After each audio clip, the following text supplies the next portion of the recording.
नमस्कार अनि हार्दिक स्वागत छ एबीसी न्यूज टेलिभिजनको प्रस्तुति एबीसी वाचको आजको नयाँ श्रृङ्खलामा यहाँहरू सम्पूर्ण आदरणीय दर्शकहरूलाई हामी हार्दिक स्वागत गर्दछौँ। नेपालमा बृहत शान्ति सम्झौता सम्पन्न भएको आज 12 वर्ष पुरा भएको छ। 10 वर्षीय तत्कालीन माओवादी द्वन्द्वलाई एउटा बैठान गर्ने गरी सम्पन्न भएको त्यो शान्ति सम्झौता, त्यो द्वन्द्वलाई चाहिँ विस्थापन गर्ने अथवा त्यसलाई चाहिँ शान्ति प्रक्रियामा आरम्भ गर्ने एउटा महत्त्वपूर्ण कोसेढुङ्गा साबित भएको भनेर मान्न सकिन्छ।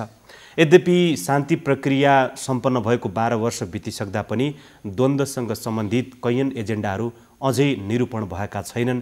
त्यसले अझै एउटा निष्कर्षता प्राप्त गर्न सकेका छैनन्। घाइतेहरूको जुन सन्दर्भ छ त्यसको पनि उचित व्यवस्थापन भएको छैन। बेपत्ताहरूका सन्दर्भमा अहिले पनि विषयहरू बाँकी नै छन्। लगायत शान्ति प्रक्रियाले जुन एउटा अन्तिम निष्कर्षता प्राप्त गर्नुपर्ने थियो त्यससँग सम्बन्धित कामहरू बाँकी रहेको देखिन्छ। त्यही शान्ति सम्झौताको जगबाट अगाडि बढ्दै जाँदा संविधान सभाका 2वटा निर्वाचन मुलुकले बिहोर्यो र दोस्रो संविधान सभाले नेपालको संविधान जुन नयाँ संविधान छ त्यो जारी गर्यो र यही नयाँ संविधान कार्यान्वयनको चरणमा हामी छौँ र यो संविधान कार्यान्वयनको चरणको पहिलो पटक सरकार बनेको छ। नेपाल कम्युनिस्ट पार्टीहरूको 2वटा कम्युनिस्ट घटकहरूको गठबन्धन बनेर जुन एउटा नेपाल कम्युनिस्ट पार्टी बन्यो र उनीहरूको अहिले सरकार चलिरहेको छ र वास्तवमा यो द्वन्द्वको एक पक्षका रूपमा रहेको नेकपा माओवादी अहिले घुमिफिरी नेकपाको नाममा सरकारकै नेतृत्वमा छ। यो कसरी टुङ्गिन्छ एउटा कुरा, र सरकारले अब सबै द्वन्द्व र विषयहरू जुन छन् त्यसलाई एउटा निष्कर्षमा पुगेको र बाँकी समय अब आर्थिक समृद्धिको एजेन्डामा जानुपर्ने भनेर भनेको छ र अरू राजनीतिक दलहरू पनि यसमा सहमत छन् र त्यो आर्थिक समृद्धिको एजेन्डामा 2/3 बहुमत प्राप्त आजको सरकारले कसरी काम गरिरहेको छ, यी लगायतका सन्दर्भहरूमा यो सेरोफेरोमा रहेर हामी नेपाली कांग्रेसका नेता एवं पूर्व अर्थमन्त्री डाक्टर रामशरण महतसँग कुराकानी गर्छौँ। डाक्टर साहब, यहाँलाई हार्दिक स्वागत छ हाम्रो कार्यक्रममा। हजुर, धन्यवाद। सबभन्दा पहिला चाहिँ यहाँलाई अब यहाँ शान्ति प्रक्रिया टुङ्ग्याउने क्रममा विशेष समिति लगायतका महत्त्वपूर्ण जिम्मेवारी बसेर पनि काम गर्नुभयो। तत्कालीन अवस्थामा सरकारको महत्त्वपूर्ण सदस्यको हैसियतले पनि त्यो प्रक्रियालाई टुङ्ग्याउन आफ्नो ठाउँबाट भूमिका खेल्नु भएको छ। अब आजको दिन यो 12 वर्ष पुगेको छ शान्ति प्रक्रिया सम्पन्न भएको। अब यो चाहिँ तपाईँको चाहिँ पिस अग्रिमेन्ट भएको, यस हिसाबले चाहिँ अब के बाँकी रह्यो त यस सन्दर्भमा कसरी काम गर्नुपर्ने हो? हेर्नु, शान्ति प्रक्रिया एउटा महत्त्वपूर्ण विषय हो। यो हामीले कम्प्रिहेन्सिभ पिस एग्रिमेन्ट भनेर सिग्नेचर गरेको चाहिँ नि 12 वर्ष पनि पुग्यो। त्यसका महत्त्वपूर्ण 3वटा पक्षहरू थिए। एउटा चाहिँ नि द्वन्द्वकालमा चाहिँ नि जो माओवादी लडाकुहरू थिए, माओवादी सेनाका लडाकुहरू, तिनीहरूको सेटलमेन्ट, तिनीहरूको पुनर्स्थापना, तिनीहरूको चाहिँ नि इन्टिग्रेसन को चाहिँ नि पुनर्स्थापना र चाहिँ नि तिनीहरूको इन्टिग्रेसनको कुरो थियो। लडाकुहरूको समायोजन र पुनर्स्थापनाको कुरा थियो। त्यस्तै गरेर चाहिँ नि संविधान निर्माणका कुराहरू थिए र साथै तिनी अर्को चाहिँ नि के अरे भने यो सङ्क्रमणकालीन न्याय, त द्वन्द्वको समयमा जो पीडित पक्षहरू थिए पीडितलाई न्याय दिलाउने कुरो। अब यो 3वटा पक्षको कुरो गर्दाखेरि चाहिँ नि अब लडाकुको चाहिँ नि त्यसमा विशेष समिति निर्माण भयो। लडाकु चाहिँ नि समायोजन र पुनर्स्थापना त्यो चाहिँ नि त्यो चाहिँ सम्पन्न भयो। करिब 1400 माओवादी लडाकुहरू इन्टिग्रेटेड भए। अरू चाहिँ धेरै अब स्वेच्छाले पनि चाहिँ नि उनीहरू अवकाश लिए। कतिपय उनीहरू चाहिँ अयोग्य भनेर चाहिँ UN अनमिनले चाहिँ अयोग्य भनेर घोषणा गर्यो। उनीहरूलाई नि केही न केही क्षतिपूर्ति गरेर बिदा गरियो। तर त्यसको लिग्यासी चाहिँ अहिले पनि बाँकी छ। फेरि यसको लिग्यासी जस्तो अहिले विप्लव समूहले जुन प्रकारले चाहिँ त्यस वखतमा आतङ्क मचाइएको थियो माओवादी द्वन्द्वकालमा, तर्साउने, एक्सटोर्सन गर्ने, चाहिँ जबरजस्ती असुली गर्ने, अहिले चाहिँ नि त्यो पनि अन्डरग्राउन्ड बसेर जबरजस्ती असुली गर्ने र अनेक खालका गतिविधिहरू त्यो अझ समाप्त भएको छैन। यद्यपि सम्झौता भयो, एउटा ठुलो पक्ष चाहिँ नि मूलधारमा समावेश भएको छ, संविधान निर्माणमा पनि समावेश भयो। अब तर के भने चाहिँ त्यसका केही पनि लिग्यासी, त्यसकै केही पक्षहरू अहिले पनि चाहिँ नि अलिकति संविधानलाई स्वीकार नगर्ने छिट्टाहरू बाँकी नै छन्। त्यो पूर्णतया संवैधानिक बाटोमा आइसकेको छैन र चाहिँ नि अलिकति आतङ्कवादी गतिविधिहरू चाहिँ नि अझै पनि देखिन्छन्। दोस्रो कुरो जस्तो चुनावकै सम्बन्धमा म झन्नै चाहिँ नि मलाई मारिएको थियो, कतिपय त्यस्ता चाहिँ नि माने लाई आक्रमण गरियो, मार्ने प्रयास गरियो। त्यो एउटा पक्ष अझै पनि चाहिँ एउटा लिगासी बाँकी छ, टुक्राहरू बाँकी छन्। अर्को कुरो संविधान निर्माण चाहिँ नि समयमा हुन सकेन, तर चाहिँ समय लाग्यो। 2टा संविधान सभा चाहिँ नि भयो, तर संविधान निर्माण भयो। अब त्यो साह्रै महँगो भयो। आज चाहिँ नि नागरिकले चाहिँ एउटा विश्लेषण पनि 166 अरब चाहिँ नि खर्च भएको छ संविधान निर्माण, नेपालको संविधान बन्नलाई। संविधान निर्माण शान्ति प्रक्रियालाई त्यति लागु, संसारकै महँगो संविधान होला यो। संविधान निर्माणका साथै चाहिँ नि लडाकुहरूको समायोजन सम्मको लागि चाहिँ नि 166 अरब खर्च भएको छ भनेर चाहिँ उहाँहरूले सरकारी हिसाबकै आधारमा चाहिँ तथ्याङ्कहरू दिनुभएको छ। तर अब यो त्यो संविधान भयो। अब त्यो संविधान, अब हामी संघीयतामा गयौँ, गणतन्त्रको घोषणा पनि गयौँ, स्थानीय सरकार पनि चाहिँ नि अधिकार सम्पन्न स्थानीय सरकार 3 तहको सरकार बनाएको छ। अब हामी यसमा गयौँ, के अरे सेकुलर धर्मनिरपेक्षतामा गयौँ। तर अब यसलाई कसरी लागू गर्ने, कसरी इम्प्लिमेन्टेसन गर्ने, त्यो चुनौती हाम्रो अगाडि छ। त्यो चुनौती हाम्रो अगाडि छ। मान्छेहरू भन्छन् के भने अब होइन सङ्क्रमणकाल त अब समाप्त भयो भनेर। सङ्क्रमणकाल एक हिसाबले समाप्त भएको होला, एक हिसाबले सुरु भयो। कार्यान्वयनको सङ्क्रमण त बाँकी नै छ। सुरु भयो। त्यो संविधान कार्यान्वयनका सन्दर्भमा सरकारले के काम गरिरहेको छ उसको, किनभने संविधान कार्यान्वयन गर्ने मुख्य दायित्व चाहिँ सरकारको रहने भएकोले त्यतातर्फ हामी फेरि आउँछौँ। त्यसभन्दा पहिले जुन अब विप्लव समूहका रूपबाट केही बाछिटाहरू बाँकी रहेको तपाईँले औल्याइरहँदा यता मुख्य समूहहरूले जुन सम्झौता गरेर त्यो टुङ्ग्याउने प्रयत्न अन्तर्गत जे टिआरसी लगायतका बनाइएको थियो, तिनीहरूले पनि त कामहरू टुङ्ग्याएका छन्। पीडामा परेका मान्छेहरूलाई राहत दिने कुरा त अहिले पनि टुङ्गेको छैन। म दोस्रो पक्ष संविधानको कुरो गर्दैछु। संविधान कार्यान्वयन चुनौतीपूर्ण छ। यसमा कतिपय कन्ट्राडिक्सन्सहरू चाहिँ विरोधाभासहरू देखिएका छन्, कन्फ्युजनहरू देखिएका छन्। त्यो बारे छुट्टै विषय छ, अब चर्चा नगरौँ। मैले यो चाहिँ नि शान्ति प्रक्रिया पक्षहरूमा चाहिँ नि के सम्पन्न भए, के अलिकति छिट्टाहरू अप्ठ्याराहरू बाँकी छन्। तेस्रो पक्ष भनेको चाहिँ नि सङ्क्रमणकालीन न्यायको कुरा। त्यसमा ट्रुथ एन्ड रिकन्सिलिएसन कमिसन गठन भयो होइन, सत्य निरूपण तथा मेलमिलाप आयोग, सत्य निरूपण तथा मेलमिलाप आयोग। त्यसपछि यो बेपत्ता छानबिन आयोग बनेको छ। र तिनीहरू चाहिँ नि बनेको पनि करिब 3 वर्ष भयो। समय बढाउँदै लगिएको छ। तर कार्यान्वयन चाहिँ नि तिनीहरूले गर्नुपर्ने चाहिँ नि जो न्याय सम्पादन गर्नुपर्ने हो, त्यो न्याय सम्पादन हुन सकेको छैन। अब खबर हामीले पाएसम्म, सूचना पाएसम्म 60,000 भन्दा बढी चाहिँ नि उजुरी, न्यायको लागि उजुरी चाहिँ नि दरखास्त निवेदन परेका छन्। त्यसको छानबिन गर्ने, न्याय सम्पादन गर्ने चाहिँ नि त्यसको चाहिँ नि इन्भेस्टिगेसन गरेर न्याय दिलाउने काम त्यो भएको छैन। त्यसको लागि अब चाहिँ नि आयोगहरूको चाहिँ नि अब गुनासो छ कि हामीलाई चाहिँ नि साधनको अभाव, हामीलाई चाहिने चाहिँ नि जनशक्ति पनि छैन, हामीलाई चाहिने साधन स्रोत पनि चाहिँ पर्याप्त छैन। त्यो एउटा उहाँहरूको चाहिँ नि आपत्ति छ भने, अर्को चाहिँ नि गुनासो र आपत्ति के छ भने जुन प्रकारको चाहिँ नि अहिले कानुन बनेको छ र बन्दैछ, त्यसमा संशोधन बन्दैछ, त्यो चाहिँ अन्तर्राष्ट्रिय मूल्य मान्यता अनुरूप कानुन छैन। जस्तो मानव अधिकार उल्लङ्घनका गम्भीर घटनाहरूलाई चाहिँ नि क्षमा दिन सकिँदैन, पार्डन गर्न सकिँदैन। त्यो चाहिँ अन्तर्राष्ट्रिय कानुनले पनि पार्डन गर्न सकिँदैन। तर हामी कहाँ त तर अहिले चाहिँ नि के भने अहिलेको जो चाहिँ नि यो कानुन छ त्यसले त्यसलाई पनि चाहिँ नि पार्डन गर्न सकिन्छ, क्षमा दिन सकिन्छ भन्ने छ। त्यसमा चाहिँ मानव अधिकार कर्मीहरू पनि आपत्ति गर्दैछन्। स्वयं आयोगका पदाधिकारीहरू पनि यसमा संशोधन गर्नुपर्छ भन्दैछन्। र अन्तर्राष्ट्रिय समुदायले पनि चाहिँ नि होइन गम्भीर मानव अधिकारका उल्लङ्घनका घटनाहरूमा चाहिँ नि यो माफी दिने चाहिँ नि यो एमनेस्टीको कुरो चाहिँ हुन सक्दैन भनेर भनेछन्। त्यस कारण यसमा कानुनी अप्ठ्याराहरू छन् एक, अर्को साथै साधन स्रोतका चाहिँ नि अभावका कारणले गर्दाखेरि अहिले पनि हजारौँ यो द्वन्द्वबाट चाहिँ गम्भीर रूपले पीडितहरू छन्। हत्या भएका परिवारहरू चाहिँ घाइते भएका परिवारहरू, लुटिएका परिवारहरू, अङ्गभङ्ग भएका परिवारहरू जो छन् उनीहरू न्याय पाएन भनेर चाहिँ अहिले पनि न्यायको लागि चाहिँ नि भोट ढोका घटघटाउने, उहाँले माने आपत्ति गरिरहने, मागहरू राख्ने, यी कामहरू अहिले पनि भइरहेका छन्। कम्प्रिहेन्सिभ पिस एग्रिमेन्ट भनेर जुन जति बेला भएको थियो त्यति बेला यहाँले अघि अब पत्रिकाको कुरा कोट गरेर पनि भन्नुभयो हाम्रो संविधान त्यत्रो अरबौँ रकम खर्च भएर एउटा महँगो संविधानका रूपमा आयो र अझै पनि ती शान्ति प्रक्रियाका मूलभूत एजेन्डाहरू अझै पनि टुङ्गिन सकेका छैनन्। त्यो जुन पीडा अहिले पनि त्यो टुङ्गिन सकेका छैन भने चाहिँ 12 वर्ष बितिसक्यो। त्यो एग्रिमेन्ट हुँदै गर्दा यो प्रक्रिया अन्तिम निष्कर्षमा कसरी र कहिले पुग्ला भनेर अपेक्षा गरिएको थियो। वास्तवमा यत्रो समय लिने र यत्रो चाहिँ खर्च हुने र राज्यले यत्रो बेहोर गर्नुपर्ने कुरा त सम्भवतः त्यो परिकल्पनाभन्दा बाहिरको विषय यति यस्तो महँगो पर्ला भनेर त हामीले परिकल्पना गरेकै थिएन।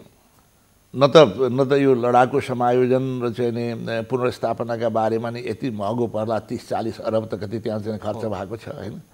यो संविधान सभा पनि चाहिँ नि 2 पटक संविधान सभाको निर्वाचन यत्रो ठुलो अब चाहिँ 601 जना जो छोटो भए पनि हुन्थ्यो नि अब त्यो पनि बढ्यो।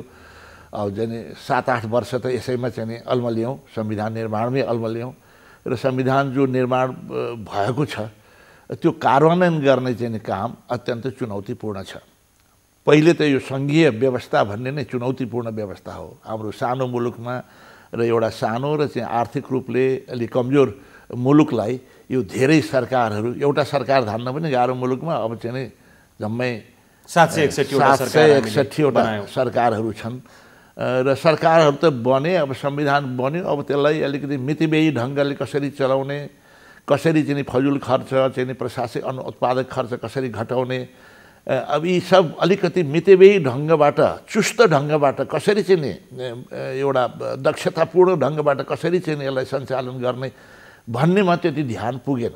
धेरै पदहरू धेरै संरचनाहरू निर्माण भए। म त यो सुपर स्ट्रक्चर निर्माण भएको भनेर भन्छु। अब कर्मचारीको सङ्ख्या नै चाहिँ करिब अब 30-40% अझ 30-40 हजार बढाउनु पर्ने चाहिँ अवस्था छ।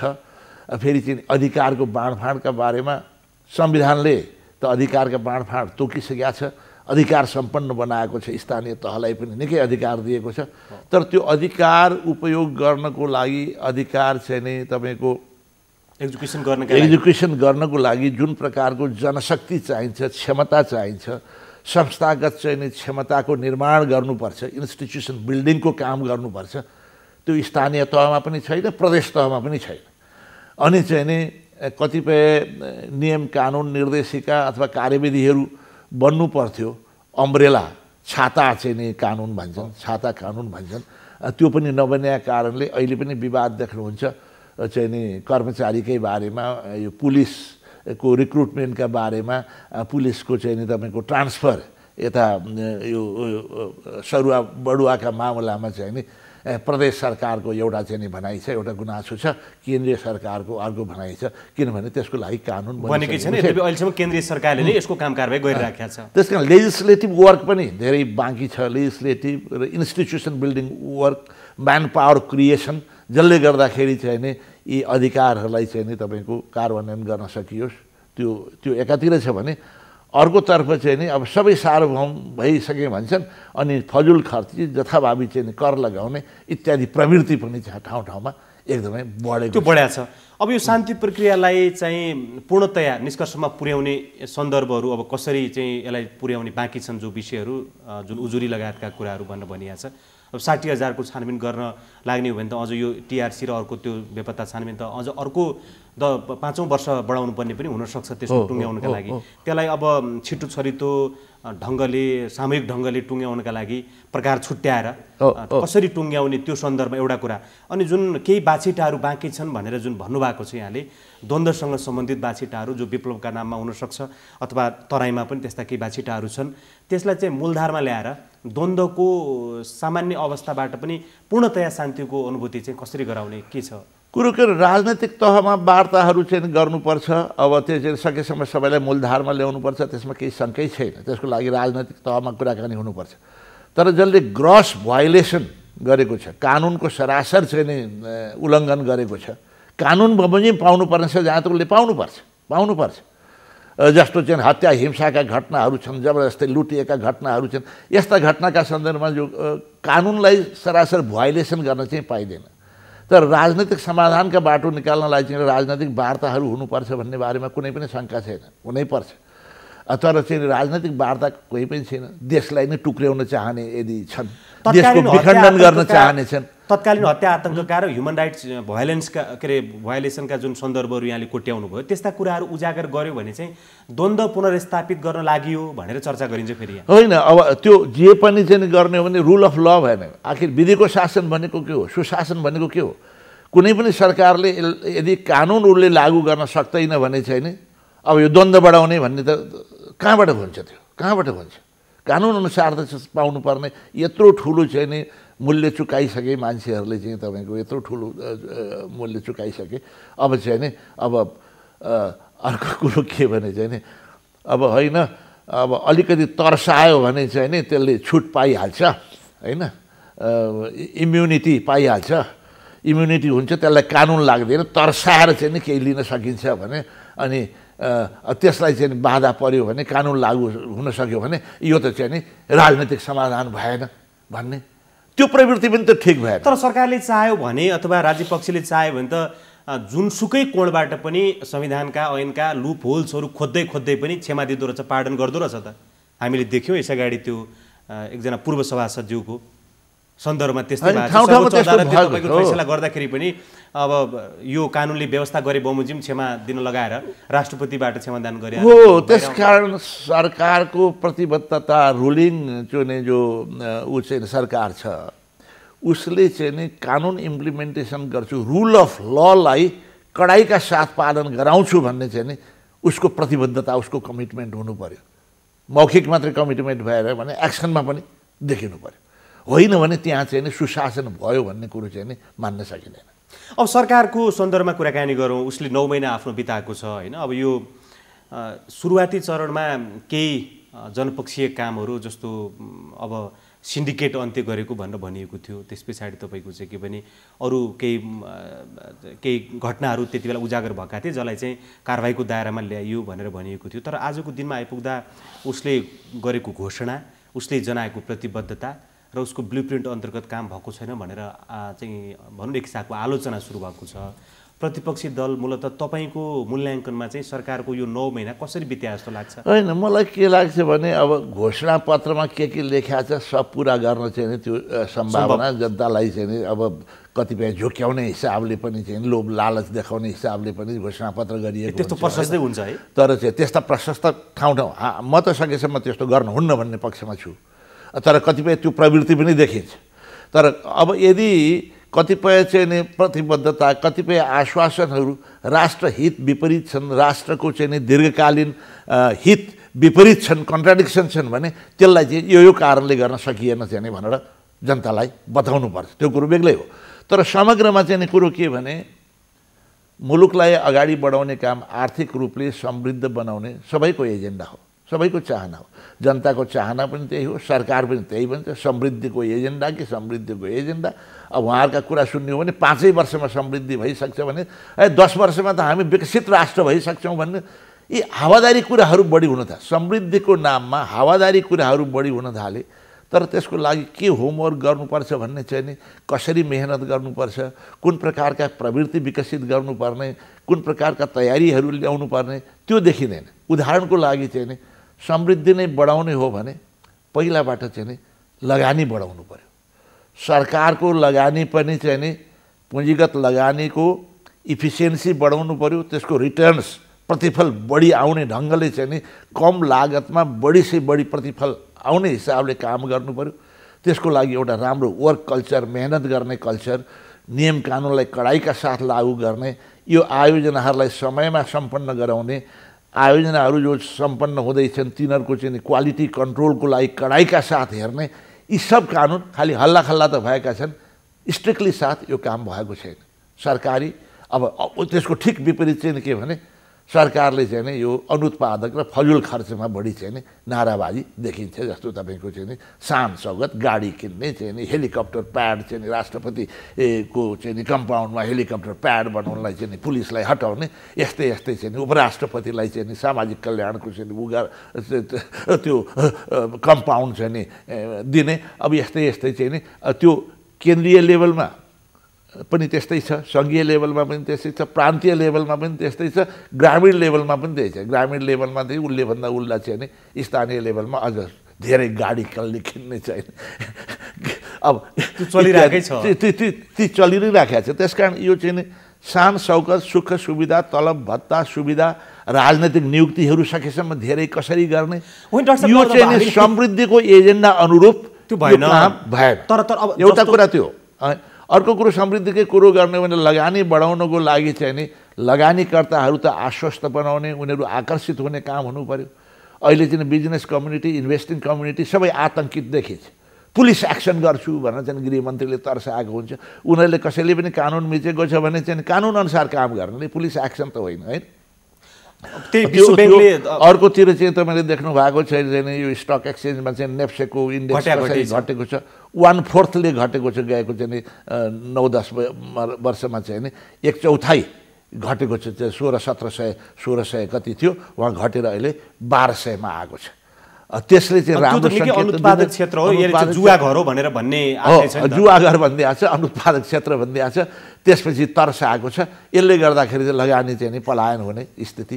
अब त्यसकै चाहिँ नि अहिले देख्नुभयो विश्व ब्याङ्कले नै भन्यो लगानी मैत्रीका हिसाबले घट्यो भनेर घट्यो। डुइङ बिजनेस इन्डेक्समा 105औं स्थानमा थियौँ, अब 110औं स्थानमा पुग्यौँ। त्यति मात्रै होइन, अहिले चाहिँ नि 250 जति 300 जति कपडा उद्योगहरू चाहिँ नि बन्दको अवस्थामा छन्। तपाईँहरूले देख्नु भएको छ। नेपालमा कपडा उद्योगहरू चाहिँ नि अलिक सङ्कटमै थिए। त्यो कारणले मेरै समयमा हो मैले भ्याट उनीहरूले चाहिँ नि किनेको कच्चा पदार्थमा चाहिँ नि जुन भ्याट लाग्थ्यो त्यसलाई चाहिँ नि कटन टेक्सटाइल छ भने त्यसलाई चाहिँ पुरा फिर्ता गर्ने, अरूको चाहिँ नन कटन पोलिस्टर यार्न आदिको छन् भने चाहिँ नि केही सिग्निफिकेन्स कति 75% कति फिर्ता गरिदिने भन्ने चाहिँ व्यवस्था मेरो बजेटबाट भएको थियो। त्यसले गर्दाखेरि यी स्वदेशी उत्पादन कपडाको बढ्न थालेको थियो। अब अहिलेको बजेटमा आएर त्यो सबै उल्टाइदियो, हटाइदिएपछि चाहिँ नि अब कपडा उद्योगहरू सङ्कटमा परे। अब यो तुरुन्त यसको चाहिँ सुधार नहुने हो भने हामी बन्द गर्छौँ चाहिँ नि भनेर अब अहिले बन्द गर्ने चाहिँ अवस्थामा उनीहरू पुगेका छन्। फेरि 10 दिनभित्र म चाहिँ केही यसमा चाहिँ समाधान निकाल्छु भने भएर टाइम माग्या भएर अहिले रोक्यौँ भनेर भनेका छन्। अब त्यस कारण चाहिँ यसरी के भने चाहिँ समृद्धिको नारा एकातिर गर्ने, अर्कोतिर सरकारी लगानी र चुस्त ढङ्गले बढाउने प्रवृत्तिभन्दा फजुल खर्ची प्रवृत्ति बढी छ र अर्कोतिर निजी क्षेत्रलाई प्रोत्साहन गर्न चाहिँ निरुत्साहित भइरहेको छ। अब यो जुन सरकारले फजुल खर्चको जुन सन्दर्भ जोड्नु भयो नि, हामीले तपाईहरू समेतको संलग्नतामा भनौँ न, अब संविधान त सबैको अग्रिमेन्ट हो, त्यो सम्झौता हो, दस्तावेज हो। त त्यस आधारमा एउटा संविधान बनाइयो। त्यो संविधानमा चाहिँ 661 वटा सरकारको परिकल्पना गरियो। ग्रामीण लेभलमा पनि उसलाई हिजोका 4-5 वटा गाउँ विकास समिति मिलाएर आज गाउँपालिका बनाइयो र अब त्यो गाउँपालिकालाई चाहिँ आफैले बजेट परिचालन गर्ने अधिकार समेत दियो र सरकार भनेर भनिसके पछाडि अब यस्तो प्रकारको सरकार बनाएपछि पद दिएपछि पद अनुसारको प्रतिष्ठा उसलाई चाहियो, शान शौकत उसलाई चाहियो। अब यो यस्तै खालको व्यवस्था त हामीले संविधान बनाउँदै परिकल्पना गरेकै थियौँ नि, होइन? किनभने अब धेरै सरकार हुनेछन्, अब सरकार प्रमुख भएपछि उनीहरूले गाडी घोडा प्रयोग गर्नेछन्, त्यसको बारेमा पनि कैयन चर्चाहरू भएको थियो पहिला। हाम्रो देश अब त्यो अवस्थामा छैन यी सरकारहरूलाई चाहिँ के अरे अगाडि बढाउनका लागि भनेर पनि तपाईँहरू जस्ता मान्छेले कैयनचोटि बोले जस्तो हामीले सुनिरहेकै छौँ। अब तर त्यसका बावजुद पनि यस्तो व्यवस्था हामीले ल्यायौँ। अब यो खर्च भयो भनेर डराएर के गर्ने? होइन, कुरो त के भने खर्च अब पहिला जिल्ला विकास समिति भन्ने पहिला पनि थियो नि, थियो तलबी त कोही पनि थिएन, फुल टाइम काम गर्थे त्यहाँ पनि, होइन? गाउँ विकास समिति थियो। अब गाउँ विकासको अध्यक्ष उपाध्यक्षले त फुल टाइम, वार्डहरूले पनि फुल टाइम काम गर्नुपर्थ्यो। ती तलबी कोही पनि थिएन, सबै भोलन्टियरले काम गर्थे। त्यस कारण समाजसेवा भने भोलन्टियरी। अब जसको एक्जिक्युटिभ काम फुल टाइम काम गर्नुपर्छ त्यसलाई चाहिँ केही दिनुपर्छ भन्ने स्वाभाविकै हो। तर इलेक्टेड जति सबैले चाहिँ तलब खाने व्यवस्था, स्थानीय अब तलब खाने व्यवस्था अहिले चाहिँ गरेको सुनिएको छ। किनभने कानुन उनीहरूले बनाउने त्यो भएको छ। त्यसो भएर मैले चाहिँ यो स्थानीय तहको सरकार अति धेरै भए भन्ने मैले सुरुमै यसलाई सीमित मात्रामा 75वटै 76वटै जिल्ला बनाएर गऱ्यो भने, किनभने पुनर्संरचनाको नाममा यो पनि पुरानो हुँदैन, यो पनि पुरानो हुँदैन, नयाँ संरचना बनाउनु पर्छ भनेर संरचना धेरै बन्यो। पुरानै संरचनालाई अझ शक्तिशाली बनाएर साधन सम्पन्न बनाएको भए अब यो त्यति महँगो पर्दैन थियो। अब यसले गर्दाखेरि के छ भने यो यिनीहरूको चाहिँ नि प्रदेश सरकार र चाहिँ नि यो तपाईँको स्थानीय सरकारको यो भौतिक संरचना र प्रशासनिक संरचना बनाउनुको लागि नै वर्ल्ड ब्याङ्कको एउटा एस्टिमेट अनुसार चाहिँ नि तपाईँको आगामी 5 वर्षसम्म चाहिँ नि जिडिपीको 3 देखि 5% खर्च गर्नुपर्ने स्थिति आउँछ भने त्यस कारण यो अत्यन्त चाहिँ नि महँगो व्यवस्था छ कि यसलाई पुनर्संरचना गऱ्यौँ। पुनर्संरचनालाई चाहिँ नि अब साँच्चैकै स्थापित गराउनको लागि नयाँ संरचनालाई राम्रोसँग चाहिँ नि भौतिक रूपमा पनि अनि साथै प्रशासनिक रूपमा पनि राम्रोसँग चाहिँ नि स्थापित गर्नको लागि चाहिँ नि चुनौतीपूर्ण कार्य हो। ठुलो लगानी पनि चाहिन्छ, साथै चाहिँ राम्रोसँग चाहिँ नि यसलाई प्रशासन प्रशिक्षण। अब यही सन्दर्भमा सरकारलाई प्रश्न गर्दा चाहिँ अब सङ्घीय सरकार भनौँ अहिले होइन, सङ्घीय सरकारको भनाइ चाहिँ के रहन्छ भने अब यो 9 महिना 8-9 महिनाको पिरियडमा चाहिँ छिमेकी देशहरूसँगको सम्बन्धलाई चाहिँ मजबुत बनाइएको, हिजो चाहिँ कतै ढल्किएको जस्तो सम्बन्ध थियो भने अब चाहिँ समदूरीको सम्बन्ध दुईवटा छिमेकीसँग मजबुत बनाएका छौँ। त्यस पछाडि चाहिँ हिजो गएका सरकारहरू उहाँहरू पनि हुनुहुन्थ्यो, अनेकन सरकारहरूले उपलब्ध गराएको बेथितिलाई चाहिँ सिद्ध्याउँदै अब थिति बसाल्ने काम आरम्भ भएको छ र अब चाहिँ हामी काम गर्छौँ है भनेर भन्नुभएको छ उहाँहरूले। अब कर्मचारीहरूको सेटलमेन्ट भएको छैन पनि उहाँहरूले भन्नुभएको छ। फेरि अब सरकार सङ्घ मात्रै होइन, सरकार त 761वटा सरकार छन्, सबै सरकारले काम नगरिकन त तपाईँको चाहिँ के अरे सरकारको पर्फर्मेन्स एकमुष्ट तरिकाले देखिँदैन। अब यो केन्द्र सरकारले भनेको यो कुरा र अरू तलका सरकारहरूले कर्मचारी स्रोत साधन नपाइकन अहिलेसम्म त्यसै यताउता अल्झिरहेको जुन सन्दर्भ छ, यो सन्दर्भ कसरी कार्यान्वयन भइराखेको छ? कुरो चाहिँ के भने तलको सरकारलाई त मैले भन्दै आएको छु, अहिले सङ्घीय सरकारको मूल काम नै तलको सरकारको संस्थालाई चाहिँ मजबुत बनाउने हो। सही म्यान पावर चाँडो चाहिँ रिक्रुट गरेर प्रशिक्षण गरेर कार्यविधि बनाएर अम्ब्रेला कानुनहरू बनाएर चाहिँ नि इन्स्टिट्युसन बिल्डिङमा उनीहरूको क्षमता अभिवृद्धिमा चाहिँ नि प्रदेशको सरकारको पनि स्थानीय सरकारको पनि क्षमता अभिवृद्धिमा केन्द्रीय सरकारको चाहिँ नि बढी ध्यान दिनुपर्छ भन्ने छ, जुन कुरो अहिले मैले देखिरहेको छैन। अर्को कुरो जहाँसम्म वैदेशिक सम्बन्धको कुरो हो, अब चाहिँ छिनछिनमा एकछिनमा केही हुने बित्तिकै मैले सम्बन्ध सुधारेँ भन्ने त्यति हल्का फुल्काले चाहिँ टिप्पणी हुँदैन। किनभने दुई देशको छिमेकीहरूको सम्बन्ध भने कहिले राम्रो हुन्छ कहिले कहीँ खटपट हुन्छ चाहिँ नि। हाम्रो पहिला त राम्रै सम्बन्ध थियो, तर नाकाबन्दीपछि त्यत्रो सङ्कट आयो, त्यत्रो भारत विरोधी भावना भयो। अब अहिले नै भन्नु न, अब मोदीजी 2-3 पल्ट आए, उनी पनि सम्बन्ध सुधार गर्न चाहिँ नि मैले सुधार गरेँ भनेर उनी भन्लान् होइन, उनले भन्लान् होइन। त्यो त परिस्थितिले के भने चाहिँ नि उनीहरूलाई पनि लाग्यो कि भने हिन्दुस्तानलाई पनि लाग्यो नेपालमा हामीले नाकाबन्दी गरेर ठुलो गल्ती गरेछौँ, अब यसलाई चाहिँ नि हामीले त्यहाँका जनताको विश्वास गर्नुपर्छ। आखिर नेपाल भनेको त चाहिँ नि हिन्दूहरू बाहुल्य भएको चाहिँ यो संसारको यत्रो एउटै मात्रै मुलुक हो, त्यो मुलुकसँग पनि हामीले सम्बन्ध बिगाऱ्यौँ भने यो राम्रो हुँदैन भनेर चाहिँ नि नरेन्द्र मोदीले सुधार गर्न खोजेको पनि हो। नत्र चाहिँ नि एउटा देशको प्रधानमन्त्रीले चाहिँ यहाँ वर्षमा 2 पटक 3 पटकसम्म चाहिँ भ्रमण गर्ने त्यो हुँदैन थियो। त्यस कारण उनीहरूले पनि सुधार गर्ने प्रयास गरेका हुन्, त्यो हाम्रो मात्रै प्रयासलाई होइन। तर सुधार भइसक्यो भन्ने कुरो नै पनि भन्ने छैन, कतिपय कुरोमा अहिले पनि खटपट छ। जस्तो चाहिँ नि यो एमिनेन्ट पर्सन्स ग्रुप छन्, इपिजीले टाइमै दिया छैन को उनीहरूले प्रतिवेदन बुझ्ने सन्दर्भमा 1950 का सन्धि लगायतका सम्बन्धका विषयहरूका जो सुझाव आएको चाहिँ इपिजी ग्रुपको चाहिँ नि सुझाव छ, त्यसलाई अहिलेसम्म चाहिँ उनीहरूले वास्ता गरेको छैनन्। कतिपय चाहिँ नि यहाँ दुई देशको बिचमा अब यो हामीले हवाई मार्ग चाहियो भारत भएर भन्ने चाहिँ हामीले पटक पटक भनिराखेका छौँ होइन, त्यसमा पनि अहिलेसम्म समाधान भइसकेका छैन। त्यो तुरुन्त हुनुपर्ने यस्ता कतिपय विषयहरू छन्, अझ पनि टुङ्गेका छैन, सुधार भइसक्यो भन्ने होइन।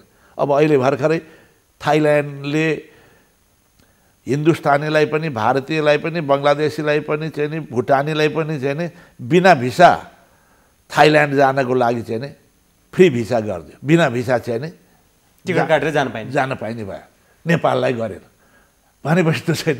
हामीले त्यति चाहिँ नि एकदम सफल भयौँ, हाम्रो चाहिँ परराष्ट्र नीति किन रहेछ नेपाललाई किन गरेन? अब किन गरेनन् त्यो जानिएन, त्यसको लागि चाहिँ सरकार त सफल भएको देखेन, अरू मुलुकहरू सर हामीले मान्यता पाएनौँ। त्यसकारण यस्ता कुराहरू चाहिँ नि हामी भयौँ भनेर चाहिँ टल क्लेम्स मात्रै नगरौँ, कतिपय राम्रा काम पनि भएका होला। म सबै हरेक चिज नेगेटिभ भनेर चाहिँ भन्दिनँ। जस्तो उत्तरी छिमेकीसँग भएको पार्वन सन्धिलाई चाहिँ अब कार्यान्वयन कसरी हुन्छ हेरेर बाँकी छ। तर त्यो पार्वन सन्धि राम्रै कुरो हो, कसले राम्रो होइन भनेर भनेको छ। तर हामीले ऋण लिने कुरो इत्यादि ठुल्ठुलो चाहिँ योजना कुरा गर्दाखेरि पहिला चाहिँ आवश्यक त्यसका चाहिँ तयारी गर्नुहोस्, आवश्यक अध्ययन गर्नुहोस्, त्यसपछि हामीलाई यो चाहियो भनेर भन्नुहोस्। अहिले चीनसँग चाहिँ 39वटा योजना मागिया छ अरे। अब मिडियाहरूमा 36वटा कि 39वटा योजना मागिया छ अरे। आजै मैले पढेँ। अब हाम्रो गल्छीदेखि चाहिँ नि उता केरुङसम्म 400 मेगावाटको चाहिँ नि प्रसारण लाइनको माग गरेका छ ग्रान्टमा। चीनले चाहिँ यो ग्रान्टको लागि चाहिँ नि हामी गर्न सक्दैनौँ, यसको पहिलाबाट इकोनोमिक फिजिबिलिटी पहिला अध्ययन हुनुपर्छ भनेर उनीहरूले भन्यो। पहिला त economic feasibility techno economic feasibility भइसकेपछि चाहिँ नि यो कारणले जस्टिफाई गर्न सकिन्छ भनेर उनीहरूलाई माग गर्ने हो। त्यस कारण सुरुमा चाहिँ एउटा विस लिस्ट बनाएर चाहिँ नि विस लिस्ट सपिङ लिस्ट बनाएर यो चाहियो यो चाहियो यो चाहियो भनेर। तर व्यक्तिगत रूपमा चाहिँ हल्का फुल्का चाहिँ काम भयो कि व्यक्तिगत रूपमा डाक्टर साहब तपाईँलाई चाहिँ अब सरकार सम्बद्ध दलका नेताहरूले चाहिँ के आरोप लगाउने गरेका छन् भने तपाईँ चाहिँ यो सरकारले चाहिँ अब होइन नेपालको कायापलट गर्नका लागि चीनसँग रेल ल्याउँदै थियो, तपाईँ चाहिँ तपाईँलाई टाउको दुख्न थालिसकेको अहिलेदेखि नै तपाईँ एकमात्र त्यसको विरोधीहरूको नेतृत्व गरिराख्नु भएको छ। रेल भाएबल छैन, फिजिबल छैन भनेर भन्न थालिसक्नुभयो। तपाईँलाई चाहिँ धेरै टाउको दुखिरहेको छ। यो यी अर्का चाहिँ सस्ता र हल्का फुल्का काम भने हँसी मजाक हल्का फुल्का कुरा भने त्यही हो। म त अहिले पनि भनिराखेको छु, कुनै पनि योजना रेलकै कुरा गर्ने हो भने पनि चाहिँ त्यसको चाहिँ नि प्राविधिक अध्ययन गर्नुहोस्, आर्थिक अध्ययन गर्नुहोस्, त्यसको कस्ट बेनिफिट एनालाइसिस गर्नुहोस्, अनि त्यसको आधारमा चाहिँ ल्याउने कुरा त्यसले आउटपुट के दिने, त्यसले प्रतिफल के निकाल्छ, त्यसबाट आउने आम्दानीले ऋणबाट आउने हो भने तिर्न पुग्छ कि पुग्दैन, त्यो अध्ययन गरेर मात्रै गर्नुहोस्। हल्का फुल्का यो गर्छु र ऊ गर्छु भन्ने होइन होइन। मैले ल्याउन हुन्न पनि भनेको छ, ल्याउनु हुन्छ पनि भनेको छ। त्यसको आर्थिक जस्टिफिकेसन हुनुपर्छ। यो सानोतिनो योजना होइन, सानो योजना होइन। 300-400 अरबको चाहिँ नि 400 अरबको चाहिँ नि योजना हो होइन। अब त्यो योजना आइसकेपछि चाहिँ नि ऋणको रूपमा आउने हो अथवा पार्सियल ऋणको रूपमा आउने हो भने पनि हामीले तिर्नुपर्छ। तिर्नलाई चाहिँ त्यसबाट आउने प्रतिफलले चाहिँ नि तिर्न पुग्छ कि पुग्दैन ओभर टाइम, नभए चाहिँ टाटुल्टिने अवस्था, नभए भोलि सङ्कट अहिले चाहिँ मालदिव के अरे श्रीलङ्कामा देख्नुभयो, त्यस्तै अहिले चाहिँ इभन यो मलेसिया जस्तो हामीभन्दा कहाँ सम्पन्न राष्ट्रले पनि हिजो गरेको चाहिँ नि जो एउटा समझदारी थियो, अब हामी यो ऋण लिन्नौँ है भनेर चाहिँ नि महातिर प्रधानमन्त्री भएपछि रोके। त्यस्तै अहिले पाकिस्तानमा पनि त्यही गर्दैछन् होइन। हामीले नहुने काममा तुरुन्त प्रतिफल दिने काममा चाहिँ हामीले अवश्य गर्नुपर्छ, अवश्य ल्याउनुपर्छ। तर त्यसको लागि प्राविधिक र आर्थिक जस्टिफिकेसन चाहिन्छ। जस्तो आजै चाहिँ नि मैले काठमाडौँ पोस्टको इकोनोमिक न्युजमा पढेँ, जस्तो यो ट्रान्समिसन लाइनका कुराहरू ठिकै छ, ट्रान्समिसन लाइन नराम्रो होइन, तर हाम्रो व्यापार हुन्छ, यहाँबाट बिजुली उता जान्छ, उनीहरूले किन्न पनि सक्छन् भन्ने जस्टिफिकेसन त हुनु पऱ्यो नि। अब चिनीहरूले भने यसको इकोनोमिक जस्टिफिकेसन पनि हामीलाई चाहियो भनेर चाहिँ उनीहरूले भने भनेर चाहिँ आज भनेको देखिएको भने परिणाममा सम्बन्ध सुधारको कुरा चाहिँ परिणाममा आउन थाल्नु पऱ्यो, त मात्रै हामी सुधार भएको छ भनेर मान्न सकिन्छ। एकदम गुडविल हामीमा प्रशस्त छ, गुडविल हामीमा प्रशस्त छ। चीनको पनि गुडविल छ, हिन्दुस्तानको पनि गुडविल होला, अरू मुलुकहरूको पनि गुडविल होला। तर त्यो गुडविललाई हामीले चाहिँ नि राम्रो चाहिँ नि देश विकासको लागि कसरी उपयोग गर्न सक्छौँ सही ढङ्गले। जस्तो म अहिले पनि सुन्दैछु, मै अर्थमन्त्री हुँदाखेरि जो अन्तर्राष्ट्रिय सम्मेलन भयो भूकम्प पश्चात पुनर्निर्माणको लागि, अब त्यसमा चाहिँ नि जो प्रतिबद्धता प्लेजहरू गरेको थिए डोनर्सहरूले, त्यो सम्झौता अहिलेसम्म कतिपयमा भएको छैन। अब सम्झौता गर्न त निश्चय नै समय लाग्छ। हामी त्यो सम्मेलनपछि अर्को 3-4 महिनाभन्दा हामी सरकारमा रहेनौँ। त्यही अवधिमा झन्डै चाहिँ नि 30-40% सम्झौता त त्यस वखतमा भइसकेको थियो। बाँकी सम्झौतामा पनि अझ कतिपय अहिले भएको छैन भन्ने सुन्यौँ। अब विदेश सम्बन्धलाई राम्रो गरे आएको भए त यी सम्झौता त समयमा सम्पन्न भइसक्नु पर्यो नि। यसका कतिपय चाहिँ समस्याहरू अझ पनि बाँकी छन्। त्यसका अब मुलुकले चाहिँ अब भनौँ न अब रेल ल्याउनेदेखि लिएर अन्तर्राष्ट्रिय विमानस्थलका बसहरू पनि कैयौँचोटि आरम्भ भयो भने निजगढ विमानस्थलदेखि लिएर पोखरा भैरवा थुप्रै कामहरू त भने अहिलेकै सरकारले नगर्या भए पनि यसबारे बसहरू पुनरारम्भ भएका छन्, चलिरहेको छ, के गर्ने कसो गर्ने भन्ने सन्दर्भमा र 2/3 बहुमत प्राप्त सरकार छ, नेपाली कांग्रेस चाहिँ प्रतिपक्षमा छ। अब यो परिदृश्यमा सरकारले ल्याएका योजनाहरू यो कारणले फिजिबल छैनन् भनेर तपाईले व्यक्तिगत रूपमा भन्ने एउटा कुरा रह्यो, तर नेपाली कांग्रेसले संस्थागत रूपबाट चाहिँ प्रतिपक्षको भूमिकामा नेपाली कांग्रेस यो परिदृश्यमा कहाँनेरि हराइरहेको छ? होइन, हराएको छँदै छैन। तपाईँको यो फास्ट ट्र्याक र निजगढ विमानस्थल नै हाम्रै टाइममा चाहिँ सुरु गर्ने भनेर हामीले घोषणा गरेका हुन्। यो फास्ट ट्र्याकको निर्माण आर्मीलाई लगाएर हामीले नै सुरु गरेको हो। त्यस्तै गरेर चाहिँ भैरवा विमानस्थल त मैले आफैले कतिपय प्रयास गरेको, यो चाहिँ नि तपाईँको एसियाली विकास ब्याङ्कको चाहिँ नि क्षेत्रीय कोषबाट चाहिँ नि क्षेत्रीय चाहिँ नि तपाईँको यो त्यो एसिस्टेन्सबाट चाहिँ नि गर्नको लागि पुराना मैले चिनेका पुराना डिजीहरू लगायतलाई पनि मोबिलाइज गरेर त्यो गराएको। त्यस्तै पोखरा विमानस्थल पनि चाहिँ हाम्रै समयमा चाहिँ अन्तिममा सुरुदेखि नै हो, अन्तिममा हाम्रो चाहिँ नि के अरे सुशीलजी प्रधानमन्त्री हुँदाखेरि त्यसै बखतमा भएको हो। यो चाहिँ चाँडो से चाँडो सम्पन्न होस्, हामी सहयोग गर्छौँ। यसमा चाहिँ विवाद के छ र? यसमा चाहिँ कुनै पनि विवाद छैन, चाँडो सम्पन्न भयो। तर यसलाई बहस मात्रै गरिरहने होइन। कांग्रेसको सन्दर्भमा चाहिँ कुरा गर्दा अब कांग्रेस सरकारले राम्रा काम गरिरहेका कुरालाई समर्थन र नराम्रा कुराहरूको विरोध गर्ने अथवा जनतालाई अवेर गर्ने, सरकारका तर्फबाट केही कामहरू ढिलासुस्ती गलत भइरहेछ भने त्यसको चाहिँ सङ्गठित रूपबाट तपाईँले जनतामा त्यो चाहिँ फैलाउने कुरा जुन छ त्यसमा चाहिँ सङ्गठित हुन सकिरहेको छैन भन्ने आरोप छ। किन तपाईँहरू आन्तरिक रूपमै अनेकन विवादमा भने पहिला सत्तामा हुँदा त हुनुभयो, अहिले चाहिँ खुम्चिएर प्रतिपक्षमा पनि खुम्चिन पुग्दाखेरि पनि तपाईँहरूको आफ्नो भित्रको गुटगत राजनीति चाहिँ निरन्तर हाबी छ र त्यसले गर्दा एकीकृत हुनै सकेन कांग्रेस भन्ने छ। होइन, आवाज नउठाएको होइन। अब कतिपय मामलाहरूमा सरकारले गरेका कामहरूको बारेमा हामीले धारणा संसदमा पनि हाम्रा साथीहरूले उठाएका छन्। हामी संसदमा नहुने मैले पनि पटक पटक चाहिँ नि उठाइरहन्छु। हरेक कुरोमा चाहिँ नि एकदम सङ्गठित रूपले सडकमै जानुपर्छ भन्ने छैन।